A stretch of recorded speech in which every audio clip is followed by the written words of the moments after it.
आप सभी जानते हैं कि वेक्टर्स चैप्टर पढ़ रहे हैं हम लोग।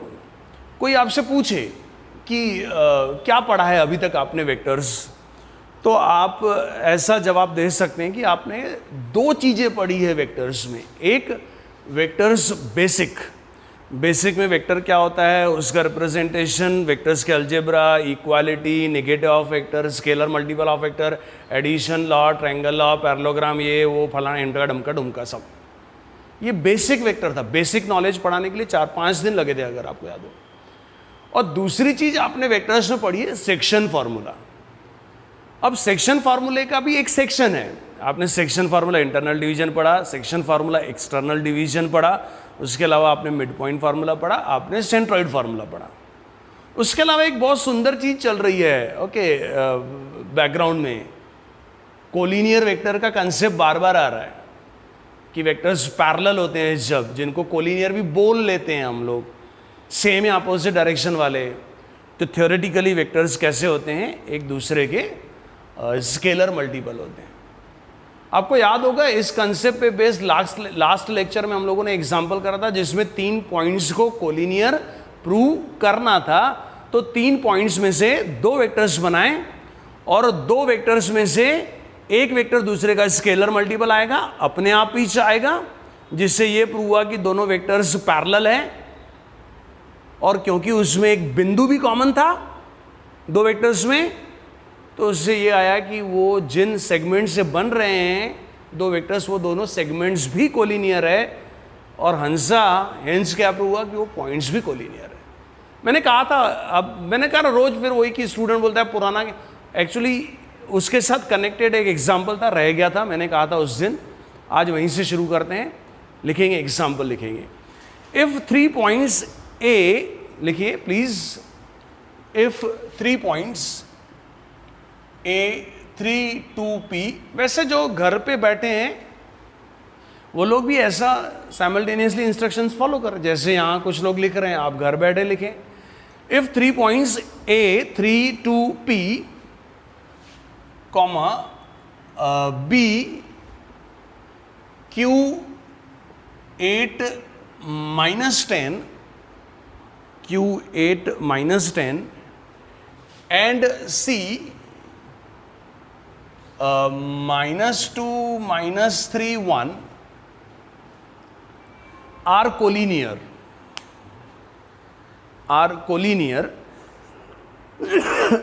sorry then find number 1, the ratio in which point C divides the line segment AB. The ratio in which the ratio in which the point C divides the line segment AB. Number 2, the value of P and Q. The value of P and Q. ठीक है, बहुत important example है। 2 वजहों से बहुत important है। एक तो इसमें बहुत कुछ सीखने को मिलेगा इसीलिए, और दूसरा इसलिए इंपॉर्टेंट है कि आप इसको बोर्ड एग्जाम में एक्सपेक्ट कर सकते हैं। बस ध्यान से सुनेंगे आने वाले 7-8 मिनट तक। 3 पॉइंट्स के कोऑर्डिनेट्स दिए हुए ए बी सी, और यहां बोल रहा है कि 3 पॉइंट्स कैसे हैं, कोलिनियर है। प्रीवियस क्लास का जो लास्ट एग्जाम्पल था उसमें 3 पॉइंट्स के कोऑर्डिनेट्स दिए हुए थे और हम लोगों को 3 पॉइंट्स कोलिनियर प्रूव करने थे। तो हम लोगों ने रूल क्या बनाया कि 3 पॉइंट्स को कोलिनियर प्रूव करने के लिए 3 पॉइंट्स में से 2 वेक्टर्स बनाए, और 2 वेक्टर्स में से देखा अपने आप आया ऐसा कि एक वेक्टर दूसरे का स्केलर मल्टीपल आया। एक वेक्टर जब दूसरे का स्केलर मल्टीपल आया तो उससे ये प्रूव हुआ कि दोनों वेक्टर्स सेम या अपोजिट डायरेक्शन में पैरेलल है। और लेकिन क्योंकि उन दोनों में एक पॉइंट भी कॉमन दिखा, तो उससे ये दिखा कि सिर्फ वेक्टर्स ही कोलिनियर नहीं है, बट वो वेक्टर्स दो वेक्टर जिन सेगमेंट से बने वो सेगमेंट्स भी कोलिनियर है, एक पॉइंट कॉमन होने की वजह से, और हेंस प्रूव हो गया कि वो 3 पॉइंट्स कोलिनियर है। ये एग्जांपल उसका कॉन्वर्स है। ये क्यों कॉन्वर्स है? इसमें 3 पॉइंट्स कोलिनियर दिए हुए हैं और अपने को 2 चीजें फाइंड करनी है। पहली चीज देखो उन्होंने क्या पूछा फर्स्ट केस में, उसने कहा find the ratio in which C points divide line segment A B. ये बात मैं पिछले लेक्चर्स में भी कर चुका हूं कि जब 3 पॉइंट्स कोलिनियर होते हैं तो असल में उन 3 पॉइंट्स में से हर पॉइंट दूसरे 2 पॉइंट से बनी सेगमेंट को या तो इंटरनली या तो एक्सटर्नली पक्का डिवाइड करता। और ऑब्वियस है कि 3 पॉइंट्स कोलिनियर होते हैं तो हर पॉइंट दूसरे 2 पॉइंट से बनी सेगमेंट को इंटरनली या एक्सटर्नली डिवाइड करता ही है, तो और किसी न किसी रेशियो में डिवाइड करेगा। वही अपने को रेशियो पूछा है। और दूसरी चीज उसने पूछी है पी और क्यू भी पता करो। कैसे पता करना है देखते हैं। अच्छा, शुरू कैसे करें? सबसे पहले इनके पोजीशन वेक्टर्स लेते हैं। मेथड सिस्टमेटिक एक्सप्लेन कर रहा हूं मैं, तो ऐसा लिखेंगे शुरुआत में, let A bar B bar C bar be the position vectors of the points A B C respectively with respect to some origin हो, लिखेंगे। और उसके बाद लिखेंगे कि क्योंकि ए ये है इसीलिए ए बार क्या आएगा 3i बार प्लस 2j बार प्लस की पी के बार, वैसे ही बी बार आएगा q i cab plus 8j cab minus 10k cab, और सी बार वेक्टर आएगा आपका -2i cab minus 3j cab, और ये आया k कैब। 3 वेक्टर्स आ गए। बहुत ही सरल एग्जाम्पल है। जब 3 पॉइंट्स कोलिनियर प्रूव करते हैं तो 2 वेक्टर्स निकाल के एक वेक्टर दूसरे का स्केलर मल्टीपल आ जाता है या लेते हैं और आ जाता है तो बोलते हैं कोलिनियर है। इसमें 3 पॉइंट्स कोलिनियर दिए हुए हैं।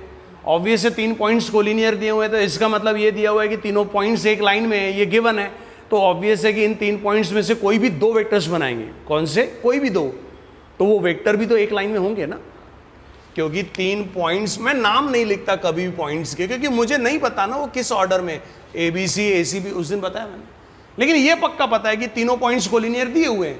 तीनों पॉइंट्स कोलिनियर दिए हुए हैं तो इन 3 पॉइंट्स में से जो भी 2 वेक्टर बनाऊंगा वो भी कोलिनियर होंगे, और वो भी कोलिनियर होंगे मतलब सेम या अपोजिट डायरेक्शन में होंगे।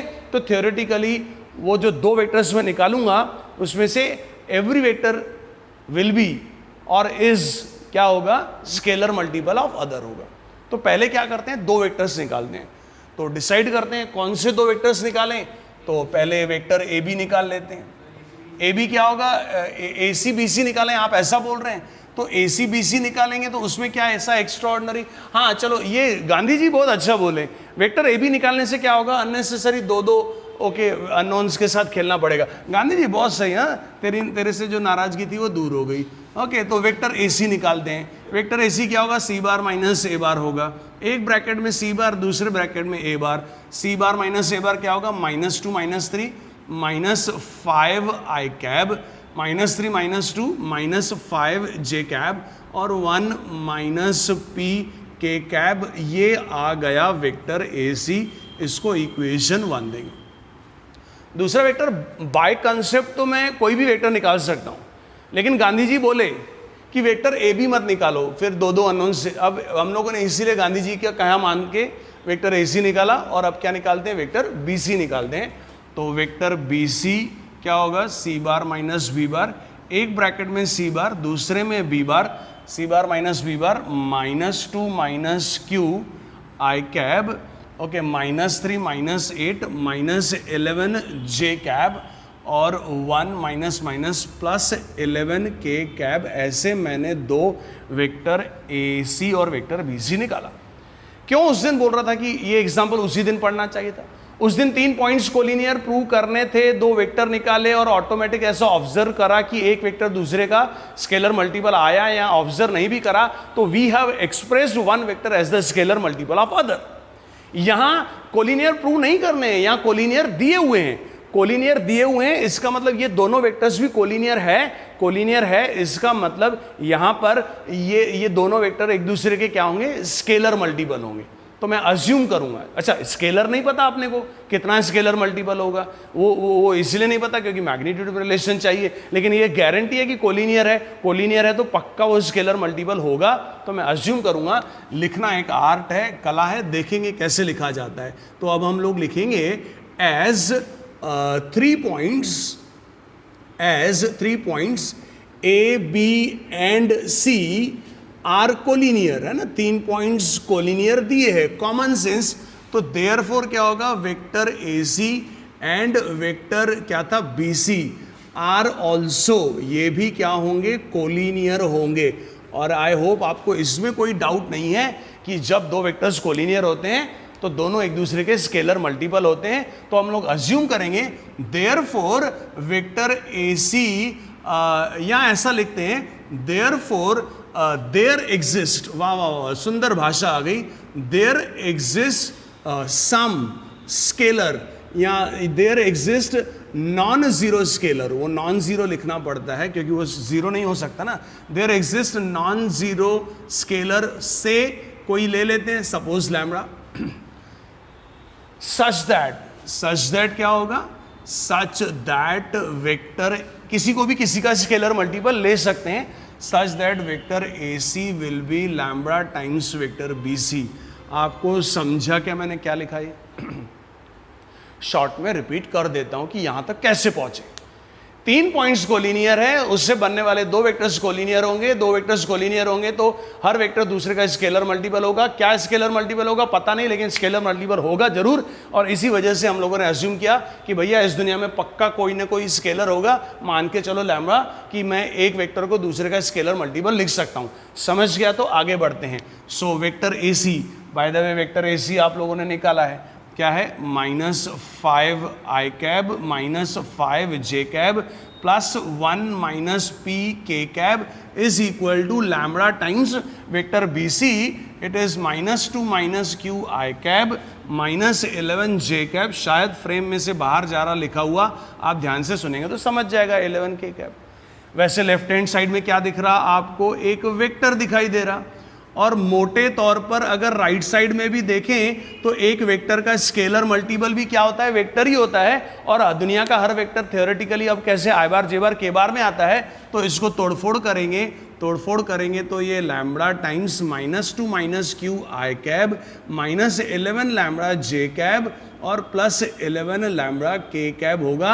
और ये 2 वेक्टर्स सेम है, 2 वेक्टर्स सेम होते हैं तो उनके करस्पॉन्डिंग कोएफिशिएंट्स भी सेम होंगे। तो यहाँ लिख सकते हैं कि नाउ इक्वेटिंग, सिस्टमैटिक मेथड लिखना पड़ता, नाउ इक्वेटिंग द कोएफिशिएंट्स, आई बार का कोएफिशिएंट इक्वेट करेंगे जे बार का। तो आप देखो lambda times -2 - q equal to -5। उसके बाद आप देखो -11 लैम्बडा इज इक्वल टू -5 बराबर। उसके बाद आप देखो कि 11 lambda is equal to 1 - p बराबर। मोटे तौर पर देखो आपको क्या फाइंड करना था, कितनी चीजें फाइंड करनी थी। मोटे तौर पर आपको 3 चीजें फाइंड करनी। पहली चीज उसने पूछी कि सी कौन से रेशियो में डिवाइड कर रहा, दूसरी चीज p और q, मतलब कुल मिला के 3 चीजें चाहिए। तो 3 चीजों के लिए 3 इक्वेशन चाहिए। आप देखो 3 इक्वेशन आ गई। अननोन कितने दिख रहे हैं, 3। लैम्बडा दिख रहा, ओके, p दिख रहा, q दिख रहा। अच्छा लैम्बडा p और q तो समझ जाएगा कि p और q ढूंढ आई।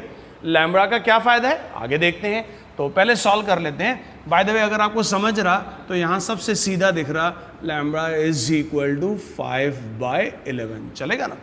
तो ऐसे इसको छोटू 1 दे देते हैं, इसको छोटू 2 दिया, इसको छोटू 3 दिया। By the way lambda equal to 5/11 आया। लैम्बडा की वैल्यू इन दोनों में डाल देंगे तो p और q आ जाएगा। सो आप लिख रहे हैं कि मैं मिटा के कंटिन्यू करूं, थोड़ा सा जगह कम है। अच्छा ये दिख रहा है कि फ्रेम में एक काम, कोई बात नहीं, आप लिख लो, 1 मिनट का पॉज लेते हैं फिर आगे मैं लिखाता हूं। आप स्क्रीनशॉट ले लो या लिख लो। चलो आगे बढ़ते हैं। सो लैम्बडा मिल गया। बाय द वे आप सोचो 2 चीजें पूछी मोटे तौर पर, एक पी क्यू एक, और सी कौन से रेशियो में डिवाइड कर रहा वो पूछा था ए बी को। ये लैम्बडा का क्या यूज है अभी तक समझ नहीं आ रहा है, ऐसा बाय प्रोडक्ट दिख रहा है, ऐसा नहीं है। लैम्बडा का बहुत इंपॉर्टेंट यूज है। अच्छा पहले एक काम कर लेते हैं कि लैम्बडा की वैल्यू मिल गई तो पी और क्यू फाइंड कर लेते हैं, फिर लैम्बडा का देखते हैं क्या करने का है। तो क्या करेंगे कि नाउ पुट करेंगे, क्या पुट करेंगे, लैम्बडा की वैल्यू पुट करेंगे। किस में पुट करेंगे, इन इक्वेशंस छोटू 1 एंड छोटू 3। हर सवाल का जवाब पता होना चाहिए। क्या को पुट कर रहे हैं, अरे पी और क्यू फाइंड करने के लिए। क्या को पी और क्यू पूछा, तुमने तो पूछा यार। So lambda is 5/11 into -2 - q is equal to -5 and third में पुट करा तो 11 टाइम्स 5/11, तुषार भाई समझ में आ रहा भाई, 1 माइनस बी। सो यहाँ से देखो -2 minus Q sorry -2 minus Q, ये 5 कैंसिल होगा, ये -11 होगा। -2 minus Q is equal to -11, Q is equal to -2 plus 11, Q is equal to 9 आ गया। यहाँ देखो 11 कैंसिल हो गया, p equal to 1 minus 5, p is equal to -4, p और q आ गया। सो p और q तो मिल गए। दूसरा काम उसने ये पूछा कि बताओ c कौन से रेशो में डिवाइड कर रहा है ab को। वैसे ये बात बहुत बार हो चुकी है, इसी एग्जाम्पल के दौरान भी हो चुकी कि जब 3 पॉइंट्स कोलिनियर होते हैं तो हर पॉइंट दूसरे 2 पॉइंट से बनी सेगमेंट को इंटरनल या एक्सटर्नल डिवाइड कर रहा है। और वो कैसे पता चलता है? आपको जिस पॉइंट के बारे में पूछा, जैसे पूछा सी कौन से डिवाइड कर रहा है AB को, तो सी बार को एक्सप्रेस करना है A बार और B बार की टर्म में। तो अब क्या करेंगे हम लोग, इसको इक्वेशन रोमन में ऐसे कैपिटल में 1 दे देते हैं, छोटू नहीं कैपिटल, और इसमें हम लोग लैम्बडा की वैल्यू पुट कर देंगे। अब क्या करेंगे, नाउ या also put lambda is equal to क्या था 5/11 इन इक्वेशन व्हाट 1, इक्वेशन 1 में पुट करा, vector AC is equal to 5/11 times vector BC।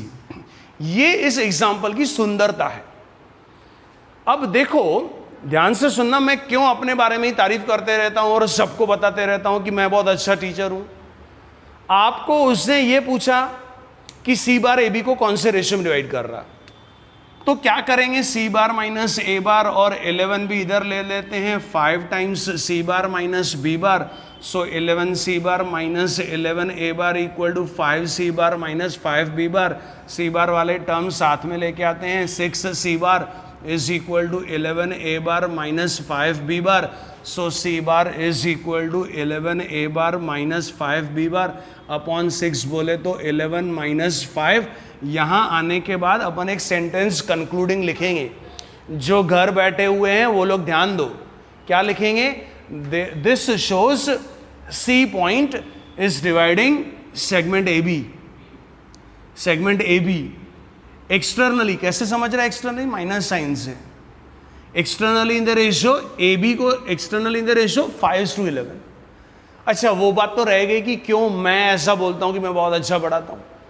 दूसरा कोई टीचर होता तो हो गया खत्म। ये मेरी चीज है कि जो खत्म नहीं हुई। क्यों? आपको बार बार तीसरी बार पढ़ा रहा हूं इस एग्जांपल में, जब भी 3 पॉइंट्स कोलिनियर होते हैं तो हर पॉइंट दूसरे 2 पॉइंट से बनी सेगमेंट को इंटरनल या एक्सटर्नल डिवाइड करता है। इस एग्जांपल में उसने पूछा C कौन से रेशियो में डिवाइड करा, इसीलिए मैंने C बार को एक तरफ करा और AB की टर्म में एक्सप्रेस करा। लेकिन once you get this relation, B bar भी तो AC को डिवाइड कर रहा ना।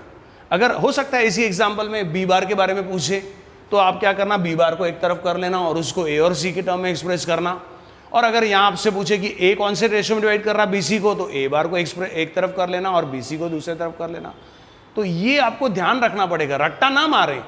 हर पॉइंट को मैं बता सकता हूं कि दूसरे 2 पॉइंट से बनी सेगमेंट को कैसे डिवाइड कर रहा है। ये भी कॉमन सेंस है कि 3 पॉइंट्स होंगे कोलिनियर तो एक बीच में होगा ना, तो एक ही पॉइंट दूसरे 2 पॉइंट से बनी सेगमेंट को इंटरनली डिवाइड करता है, बाकी आर पार के बिंदु दूसरे 2 पॉइंट से बनी सेगमेंट को हमेशा एक्सटर्नली डिवाइड करेंगे। और फॉर द नॉलेज, ये मशीनों के समान मत पढ़ो कि कौन से रेशियो में डिवाइड कर रहा। यू बिलीव मी कि इसका यूज करके आप एग्जैक्टली पॉइंट्स के बीच का डिस्टेंस, कौन सा पॉइंट किसके बीच में, कौन सा लेफ्ट में राइट में, आप तीनों पॉइंट्स किस ऑर्डर में है और एग्जैक्ट लेंथ भी आप रेशियो भी निकाल सकते हैं ज्योमेट्री में भी।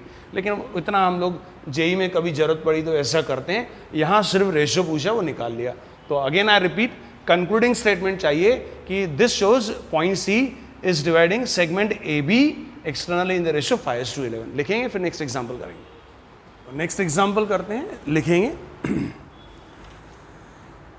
A bar and B bar be the position vectors of the points A and B respectively.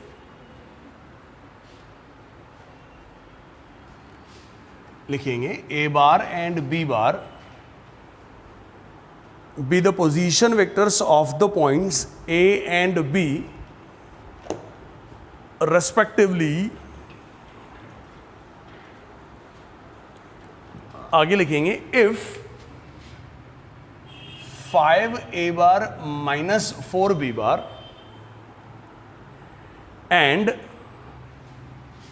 7a bar minus 3b bar upon 4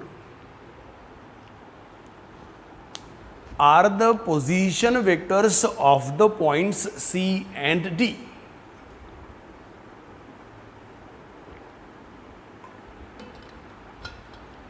Five a bar minus 4b bar and 7a bar minus 3b bar are the position vectors of the points C and D respectively. Then prove that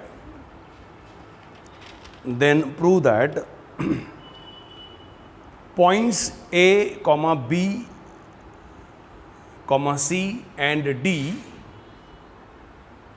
are collinear. चलो, बहुत easy example है, बहुत ही interesting example है, कोशिश करूंगा आपको बहुत अच्छे से समझाने की, ध्यान देंगे। उससे शुरुआत ऐसी करी कि if A bar and B bar are the position vectors of the points A and B. A का पोजीशन वेक्टर ए बार दिया हुआ है, बी का पोजीशन वेक्टर बी बार दिया हुआ है, और बाद में उसने बोला कि and if 5a bar minus 4b bar and 7a bar minus 3b bar upon 4 are the position vectors of the point C and D. मतलब ये सी पॉइंट का पोजीशन वेक्टर दिया हुआ है, मतलब ये क्या दिया हुआ है, सी बार दिया हुआ है, और ये डी का पोजीशन वेक्टर बोल रहा है, मतलब ये डी बार दिया हुआ है। अब सवाल उठता है कि क्या ऐसा कर सकते हैं, कि हाँ क्यों नहीं कर सकते हैं। देखो, ए बार एक वेक्टर है, 5a बार एक वेक्टर है, बी बार एक वेक्टर है, 4b बार एक वेक्टर है, bye the way minus 4b बार एक वेक्टर है, तो इसका मतलब ये 5a बार प्लस माइनस 4b बार, दो वेक्टर का सम है, एक वेक्टर है, और वो वेक्टर क्या है बोल रहा है, सी का पोजीशन वेक्टर है, मतलब सी बार है। तो ऐसा हो सकता है, और वैसे ही ये डी बार दिया हुआ है। अब वो बोल रहा है कि prove that points A B C D, 4 points बोल रहा है कि प्रूव करो कि कोलिनियर है। मैंने कहा इस दुनिया में कोलिनियर प्रूव करने के 9 मेथड्स है। डिस्टेंस फार्मूला है, स्लोप वाला फार्मूला है, स्केलर मल्टीपल वाला भी आपने देखा, और आप सेक्शन फार्मूला भी जानते हैं।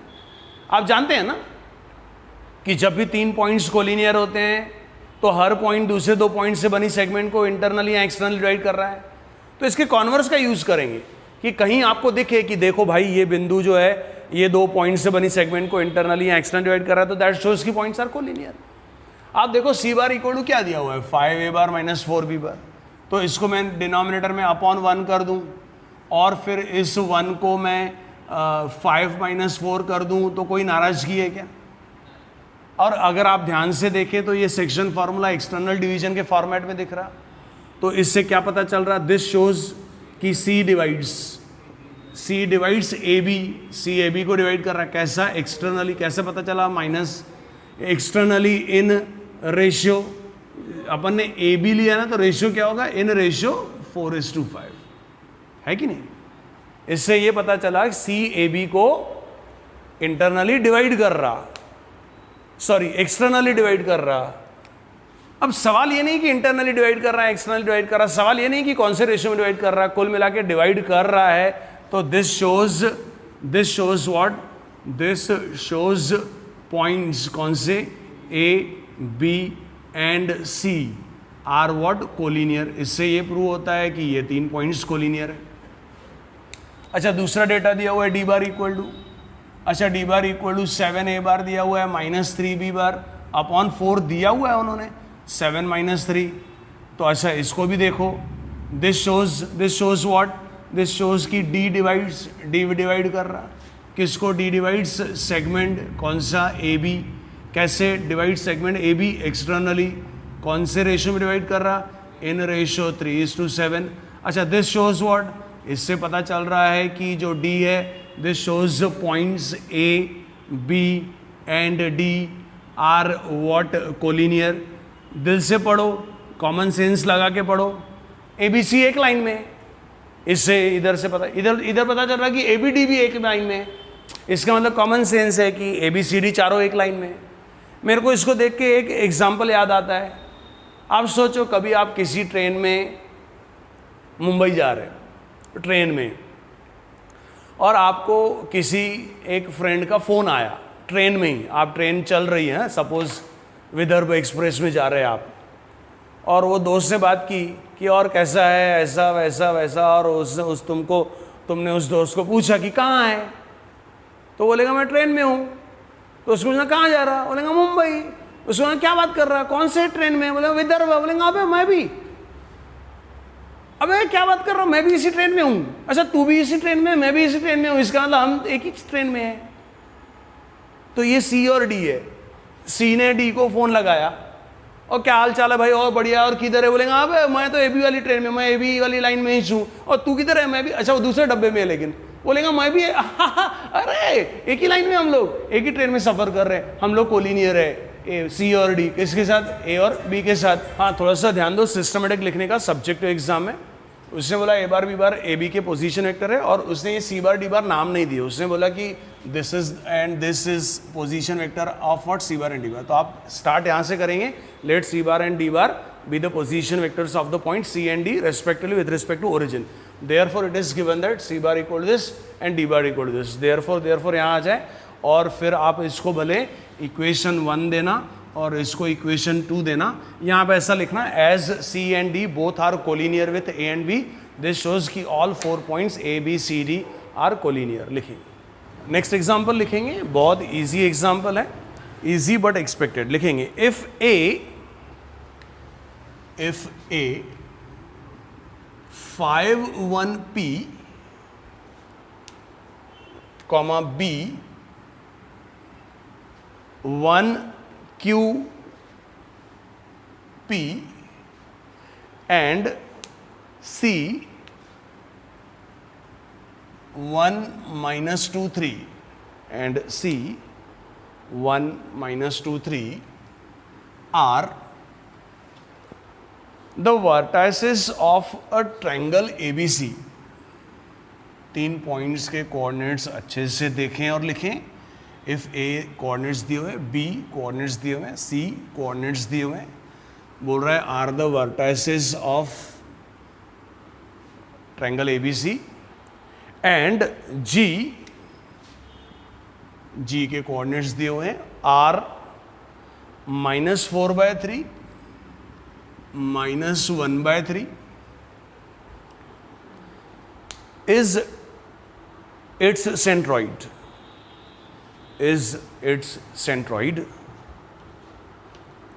then find the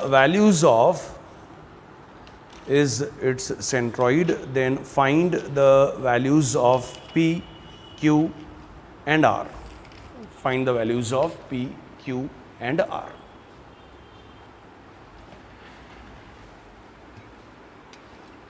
ठीक है,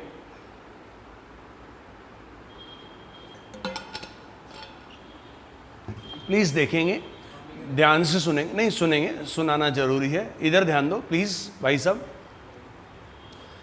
प्लीज सुनेंगे। सी ए के कोऑर्डिनेट्स दिए हुए, बी के कोऑर्डिनेट्स दिए हुए, सी के कोऑर्डिनेट्स दिए हुए, सेंट्रॉइड के कोऑर्डिनेट्स दिए हुए। देखा जाए तो इसमें नयापन कुछ भी नहीं है, 10th स्टैंडर्ड से ही पढ़ रहे हैं कि वर्टाइसेस के कोऑर्डिनेट्स और सेंट्रॉइड के कोऑर्डिनेट्स में रिलेशन होता है। सेंट्रॉइड फार्मूला आप लोगों ने ज्योमेट्री का 10th में ही पढ़ लिया, x1 + x2 + x3/3 y1 + y2। सिर्फ z कोऑर्डिनेट नया आ गया, z1 + z2 + z3/3। प्रॉब्लम क्या है, दुविधा क्या है? अगर मेथड का कंपल्शन नहीं है मेरे पास कि आपको ये किसी कॉम्पिटिटिव एग्जाम में आया, सिर्फ एक ही तो डेटा दिया हुआ है, ट्रायंगल के वर्टाइसेस और उसका सेंट्रॉइड, और अननोन फाइंड करने, तो सेंट्रॉइड फार्मूला यूज करूंगा। कैसे? x बार की जगह क्या है, r is equal to x1 + x2 + x3/3, है ना, x1 + x2। y बार मतलब y bar is equal to y1 + y2 + y3/3, and z bar is equal to z1 + z2 + z3/3। यहाँ से आप देखो r मिल गया 7/3, आप यहाँ से 3 को उड़ा दो, -4 + q -4 is equal to q - 1, q is equal to -3, और आप यहाँ से इधर भी 3 उड़ा दो, 2p + 3 equal to 1, 2p is equal to -2, p equal to -1। लेकिन प्रॉब्लम ये है कि जिस जगह पे आज ये एग्जाम्पल है, अगर आपने उसमें इस मेथड से करा तो सब कुछ सही होने के बाद भी आपको मिलेगा 0। क्यों मिलेगा 0? क्योंकि वेक्टर्स चैप्टर में दिया हुआ है, वेक्टर का यूज़ करके करने का। बस यही वो कुछ जगहें हैं जहाँ मुझे मैथ्स में अच्छा नहीं लगता कि ऐसा क्यों कंपल्सन। आप स्टूडेंट्स को, जनरेशन को क्या पढ़ाना चाहते हैं? कंसेप्ट पढ़ाइए ना, मेथड रट्टा मार क्यों पढ़ाते? लेकिन सब्जेक्टिव एग्जाम है, वेक्टर में एग्जाम्पल है और वेक्टर का यूज़ करना है, तो इसीलिए ये प्रॉब्लम है। क्या करना पड़ेगा? आप अभी मैं सिस्टमेटिक मेथड आपको सिर्फ एक्सप्लेन कर रहा हूँ, लिखाऊंगा नहीं, आपको खुद लिखना है। आप ध्यान से सुनेंगे, आपको पूरा याद हो जाएगा कैसे लिखना पड़ता है। कहाँ से शुरुआत करेंगे? लिखेंगे as A bar B bar, as नहीं, let A bar B bar C bar and D bar, D bar नहीं है, G bar, let A bar B bar C bar and G bar are the position vectors of the points A B C and G respectively with respect to some origin हो। Position vectors consider कर लिए, position vector निकालने पड़ेंगे, फिर लिखना पड़ेगा as A is this therefore A bar is this, B is this B bar is this, C is this C bar, G is this G bar is this, ऐसा लिखना पड़ेगा। फिर उसके बाद कंडीशन, कंसेप्ट तो एक ही दिया हुआ है कि जी इज द सेंट्रॉइड, लिखना as G is the centroid of triangle ABC therefore by centroid formula क्या लिखेंगे? G bar equal to A bar plus B bar plus C bar by 3। I hope centroid formula आप जानते हैं। फिर क्या लिखना पड़ेगा? सुनो ना, जी बार वेक्टर लिखना पड़ेगा, ए बार लिखना पड़ेगा, वेक्टर बी बार लिखना पड़ेगा, सी बार लिखना पड़ेगा, फिर तोड़फोड़ करनी पड़ेगी, 3 सबको बांटना पड़ेगा और कुल मिला के यहां आपको एक आई बार जे बार के बार में are I bar minus 4/3 J bar plus 1/3 के बार इज इक्वल टू यहां एक आई बार और एक जे बार और एक के बार में फाइनल एक वेक्टर मिलेगा। फिर आपको लिखना पड़ेगा as 2 vectors are equal therefore equating their coefficients, और जब आप कोएफिशिएंट इक्वेट करेंगे तो यकीन करिए आपको ये 3 वाली, आप देखें आर माइनस 4/3 1/3 दिख रहा, और ये इनका ये एग्जैक्ट इक्वेशन मिलेगी और जिसके बाद फिर आपको पी क्यू आर मिल जाएगा। सो देखिए, आप कितने भी सही हो लेकिन एग्जाम में स्कोर तो मेथड से मिलेगा ना, तो आपको ये ध्यान रखना पड़ेगा। A bar B bar C bar G bar with the position vectors of points A B C G respectively with respect to origin as A is this B B C this G bar, now using as it is given that G is the centroid therefore centroid formula G bar equal to this, now 2 vectors are equal equating their coefficient. आप यहाँ पहुंचेंगे, P Q R find करेंगे, लिखेंगे, फिर देखते हैं आगे क्या करना है। चलते चलते एक मामूली एग्जाम्पल है, मुझे इसको कराने में और कंसीडर करने में भी शर्म आ रही, लेकिन है और आता है एग्जाम में इसलिए ले रहे हैं। प्लीज लिखिए, if the vectors 3i bar minus 5j bar, if the vectors 3i bar minus 5j bar plus k bar and दो वेक्टर्स दिए हुए हैं, ये एक हुआ, if the vectors 3i bar minus 5j bar plus k bar and 9i bar minus 15j bar plus pk bar are collinear, then find the value of p, then find the value of p। देखेंगे, बहुत easy example है, सबसे simple बोलना चाहिए। इधर ध्यान दो, दो वेक्टर्स दिए हुए हैं और ये गिवन है कि दोनों कोलिनियर है। कम शब्दों में दोनों वेक्टर्स कोलिनियर है अगर, तो any can be express as the scalar multiple of other. So इसको नाम दे दें, लिखना सिस्टमेटिक बहुत जरूरी है। Let A bar equal to this, B bar equal to this, फिर लिखेंगे as 2 vectors A bar B bar are collinear, so there exist a non zero scalar say lambda, लिखना पड़ेगा say lambda such that B bar is equal to lambda times A बार, आपको ऐसा लिखना पड़ेगा। अब सवाल है कि क्या मैं ए बार को बी बार की टर्म में कंसीडर कर सकता हूँ? कि हाँ सर, फिर आपने बी बार को क्यों कंसीडर किया? प्रैक्टिस, यहाँ दिख रहा 3 का 3 टाइम्स हो रहा, -5 का 3 टाइम्स हो रहा, तो स्केलर कैसा आएगा? रैशनल हो जाए, इंटीजर आ जाएगा, इजी वाला। तो बी बार बोले तो इधर बी बार लिखेंगे is equal to lambda times इधर ए बार लिखेंगे, इधर तोड़फोड़ करेंगे, तोड़फोड़ करेंगे तो 3 लैम्बडा आई कैब माइनस 5 लैम्बडा जे कैब प्लस क्या होगा? लैम्बडा टाइम्स के कैब इस इधर है 3i। फिर लिखना पड़ेगा as 2 vectors are equal therefore equating their coefficients, 3 lambda is equal to 3 minus 5 lambda, yes यहाँ पर ठीक है, ये भी 9 कर देता हूँ, ठीक है कोई बात नहीं, ये भी 9 कर देते हैं, और ये मतलब दूसरा गलती से गलत वाला वेक्टर ले लिया, तो -5 लैम्बडा इज इक्वल टू -15 और क्या होगा lambda is equal to P. So यहाँ से आया लैम्बडा इज इक्वल टू 3, यहाँ से भी ऑफकोर्स एक ही लैम्बडा की वैल्यू आएगी, दो थोड़ी आएगी। तो ये भी एक अच्छी जगह है कि अलग अलग आ गई, समझ जाना आपने कुछ लोचा कर दिया वो। और लैम्बडा इक्वल टू पी है तो पी इक्वल टू 3 इतना इजी एग्जाम्पल है, पी मिल गया। बस आज का क्लास यहीं ख़त्म करेंगे।